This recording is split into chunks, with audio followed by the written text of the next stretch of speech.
Hello, I'm Greg Jarrett. We just passed the first 100-day mark for the new administration, so naturally the Beltway is abuzz already with 2020 rumors. Democrats, eager to see the Trump days behind them, are floating around some names like former Vice President Joe Biden, Massachusetts Senator Elizabeth Warren, Senator Bernie Sanders. There you see a bunch of senators down below.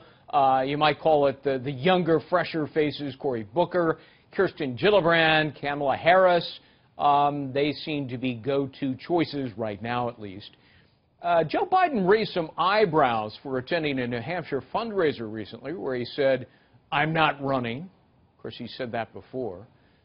New York Senator Kirsten Gillibrand also says she has ruled out a presidential bid, but, you never know.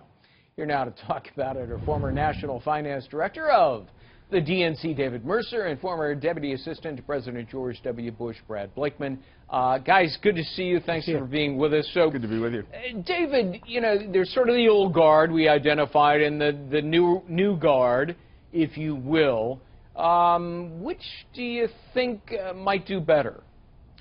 Well, I think if you look at what we're going through now, Donald Trump's giving outsiders a bad name in terms of having failures in the courts, failures in Congress. But going directly to your question, I think it's way too early.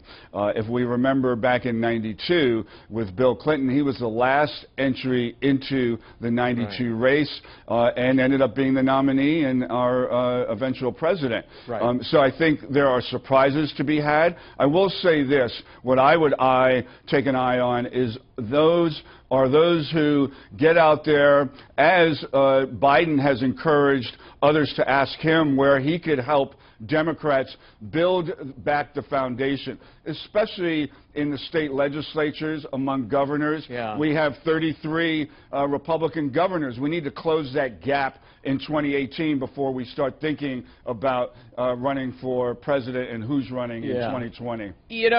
Brad, it's interesting, the establishment figures, Sanders, Biden, Warren, as the New York Times pointed out, that's the septuagenarian class. Bernie Sanders, 75, Biden's 74. Elizabeth Warren would be 70 if she were to win and sworn into office. But they're the big names. That's, voter identification, name ID counts for an awful lot, not to mention fundraising. It's true, and in the Democratic Party, 70 is the new 30, apparently. But I will say this about the Democrats is that probably the most successful year for Donald Trump will be 2020, when a third of the Senate will be out running for president and a third of the House. So with Democrats out of Washington, perhaps we can finally get something done, and that'll be his most successful year. If I might say something to that, Brad, first of all, he's got to get through 2018, and we all know that presidents and their party have a tough time in midterm elections. So I think we'll see closing of the gaps on the majority. David, what about governors? For example, the names being bandied about, Andrew Cuomo, who is quite politically ambitious, Terry McAuliffe of Virginia, Martin O'Malley, who didn't do so well when he tried running last year. What about governors? Well, I think it's a very good question, and we have a habit of drawing from the ranks of governors for our party's nominee. Sure. and so forth. I think it's also easier for governors to run, and they have the demonstrable experience of governing a state. That said, I also believe that given this coming midterm, we have more Senate seats to protect and defend, that to risk a couple of them running for president would put us further away from reclaiming the majority in the Senate. So there's a cost there, and I don't think you'll see many senators going for that in order to hold on to the Senate going into 2020. It's interesting, Brad, the media has been talking up this subject. Nowhere in the reporting is the name Hillary Clinton mentioned. You want to tell us why? Oh, come on. These people have overstayed their welcome. They have for years. And if Hillary Clinton, I think, were to run, I think she'd be trounced, number one. And number two, I don't think anybody's looking for her help. the Democrats are in chaos as we speak. Right. They have a forced chairman who can't get arrested.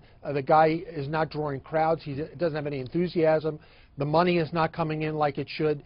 So they have problems in their own house before they start casting If stones. I might add a last word. Real quick. Yeah, and that is to put some historical perspective on this.